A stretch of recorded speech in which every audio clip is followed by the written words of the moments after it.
안녕하세요. 태양바람입니다. 자, 전번에 이어서 그 NPL과 경매를 같이 융합하면 어떨까 그런 강의였었죠. 전번에 말씀 한 15분 정도 강의를 했습니다. 이제 오늘 할 얘기는 그러면 그 NPL의 장점이 과연 뭘까를 한번 생각해 볼게요. NPL의 장점. 첫 번째, NPL의 장점은 뭘까요? 항상 내가 1등을 할 수 있다는 거죠. 경매의 가장 큰 문제가 뭘까요? 1등을 못 하는 거예요. 또 1등을 해도 가격 차이가 너무 많이 나서 상당한 그 충격을 줄 때가 있죠. 1등은 좋지만 너무 가격 차이가 많이 났다. 그래서 경매는 항상 고민을 달고 다닙니다.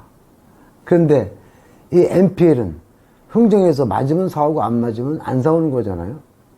사왔어. 자, 주의할 점이 뭐냐면 이 NPL은 채권이 내가 사려고 하는 물건의 최저가보다 항상 많아야 돼요. 채권이 많지 않으면 아무 효과가 없는 거죠. 예를 들어서 내가 사고 싶은 금액의 최저가가 1억 5천인데 채권이 1억밖에 안 돼요. 사와서 어디다가 쓸 거야? 내가 1억 5천 정도 써야 되거나 좀 더 많이 써야 되는데 1억밖에 채권이 없어. 사오면 뭐 할 거야? 아무 소용이 없잖아. 사와봤자 남의 빚 떠가는 것밖에 없잖아. 남이 1억 7천 쓰거나 1억 6천 쓸 텐데 내가 1억짜리 사와서 아무 관계가 없잖아. 그러니까 채권은 항상 내가 쓰고자 하는 금액보다 많아야 한다. 최저금보다 높아야 한다. 그 말을 굉장히 중요한 얘기죠. 예를 들면, 구체적으로 예를 들면 채권 사고 싶은 금액이 한 1억 5천 언저리인데 채권이 한 2억 5천 원 돼야 된다는 얘기야. 그래야 내가 전부 일건이 꼭 갖고 싶으면 2억 5천을 딱 써버린다는 뜻이야. 전번에 말씀드렸듯이. 그건 누구도 못 따라올 거 아니야. 그러니까 항상 장점이 뭐냐면 이 NPL은 내가 항상 1등을 할 수 있다는 거. 그게 가장 큰 장점입니다. 자, 그 다음 두 번째 장점이 뭐냐면 이 NPL은 단기간에 끝나요. 단기간에. 즉 회수 기간이 짧다는 겁니다.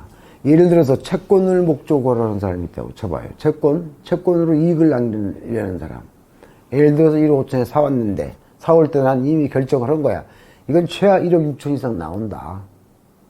직접 팔지 않고 채권으로 파는 거죠. 즉 채권을 샀다가 기다리는 거야. 입찰 날까지.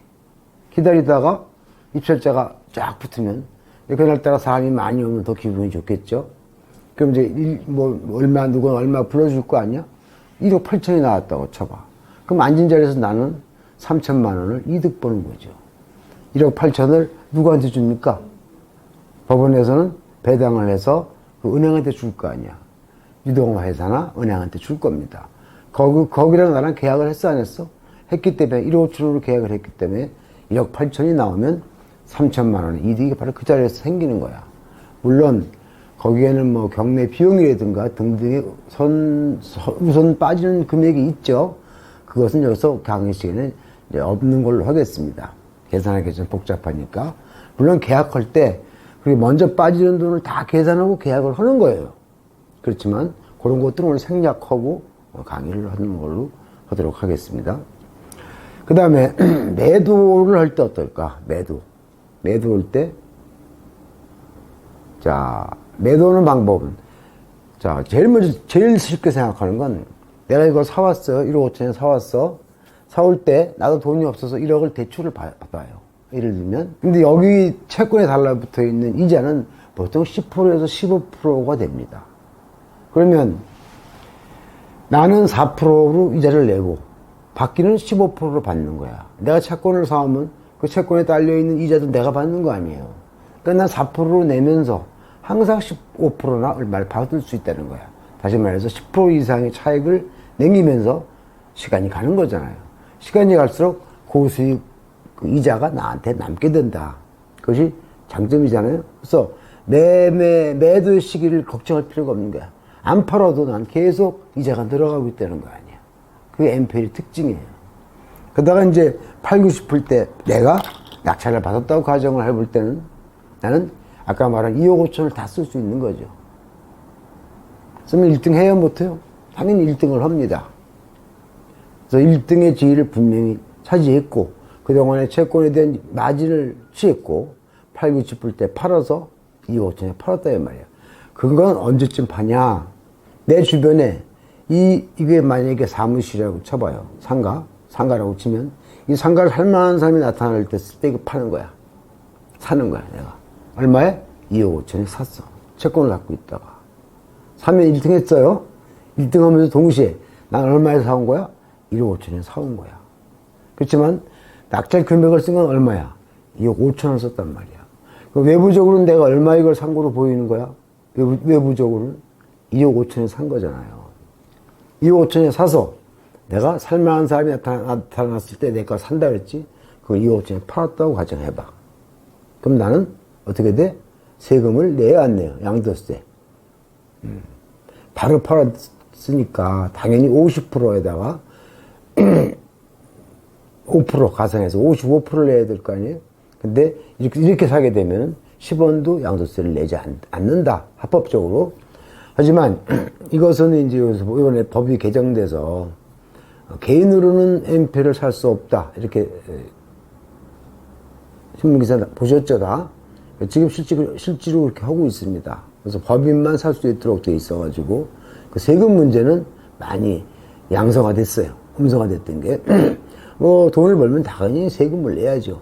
그래서 너무 걱정할 게 없는 게 뭐냐면 법인세 규율에 따라서 금액에 따라 내면 돼요. 2억이 남게 되면 22%를 내셔야 돼요. 근데 2억 이상이 남지 않는 건 남는 금액입니다. 남지 않은 거면 10%를 내시면 되기 때문에 합법적으로 하셔서 10% 돈을 내시면 됩니다. 그렇게 하시면 되는 게 이제 NPL 방식이야. 그런데 이것이 가장 또 하나의 문제가 뭐냐. 이런 좋은 장점이 많음에도 불구하고, 어저께도 잠깐 언급했지만, 물건을 사러 가면 흥정이 안 된다는 거야. 무슨 말이냐.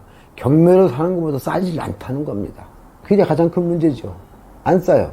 그런 장점이 있는 걸 이용해서 사람들이 많이 하니까, 그쪽 회사에서도, 즉, 전문 유동화 회사에서도 그걸 빌미로 해서 싸게 팔지 않는다, 이 말이야. 내가 경매보다 더 빠른 시간에 사주는데도 불구하고, 그리고 혜택을 안 주려고 그러고, 또 똑같이 받거나 더 많이 받으려고 한다. 이게 이제 문제가 되는 거죠. 요새는 좀 콧대가 좀 꺾였어요. 유동화회사도. 왜냐하면 개인들이 못 하잖아요. 법인들이 하잖아. 법인들이 하니까 이제 숫자가 좀 줄었죠. 그러니까 좀 가격이 약간 낮아지는 듯 하는데, 지금도 마찬가지입니다. 그 법인에 대해서 잠깐 말씀을 드리면, 법인 내는 건 어렵지 않아요. 낼 수가 있는데, 그 법인을 내려면 먼저 공부를 하고 봐야 돼요. 공부. 거기서 실시하는 교육이 있어요. 하루 온종일 받죠. 아마 이틀 받나? 그렇게 받아요.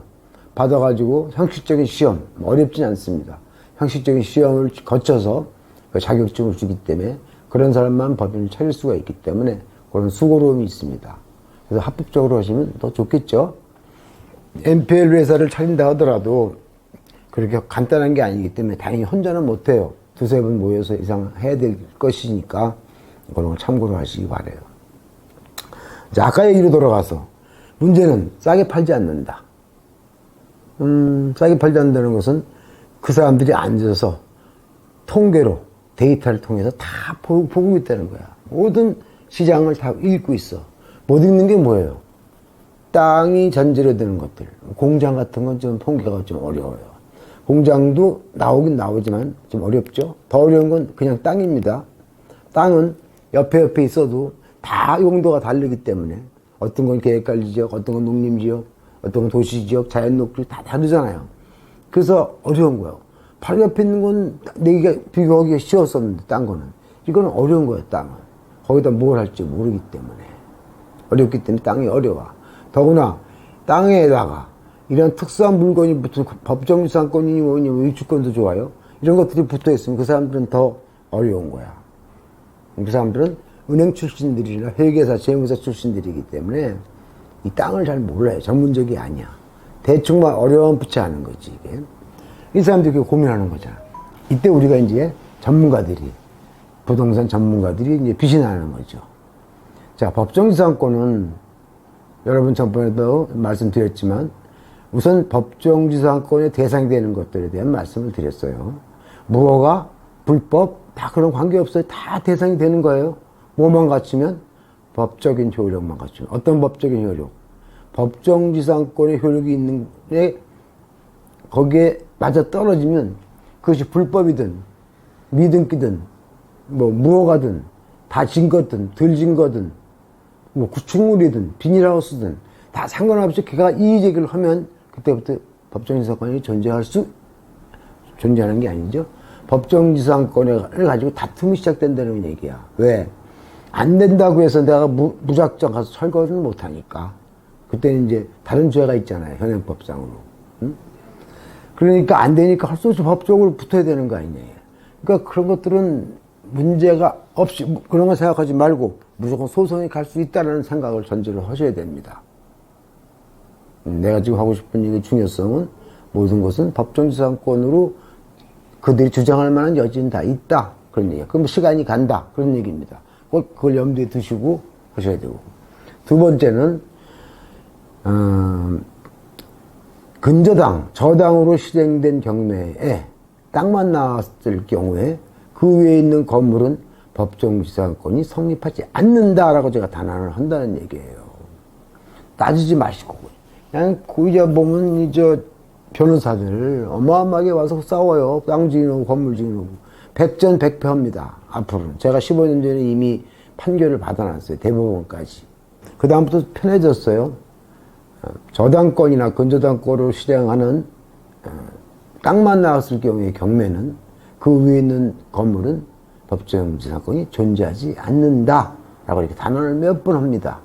그러나 그 대상은 아까 말한 뭐 비닐하우스까지도 대상이 될 수 있다 주장하는 한은 시간이 간다. 그냥 우리가 직접 부시기는 많은 손해가 우려되기 때문에. 그래서 그렇지만 우리가 현금을 투자하는 문제가 있다 보니까 그 형식적인 요건을 확인할 필요는 있어요. 확인하는 방법은 등기부등본을 띄는 거죠. 띄워보면 거기에 근저당 설정 날짜가 딱 나와 있어요. 그 다음에 건축을 언제 완공했는가도 나와 있어요. 그래서 그걸 확인해서 분명히 근저당 날짜가 빠르겠지만, 왜 빠르겠지만요? 위에 건물이 있으면 근저당을 안 잡아주니까. 땅만 잡아주겠어요? 건물 빼고 말도 안 되잖아요. 근저당 날짜가 빠르겠지만 그것을 확인하라. 또 근저당 당시, 설정 당시 건물의 주인과 땅의 주인이 같았느냐 달랐느냐 같아야 돼요.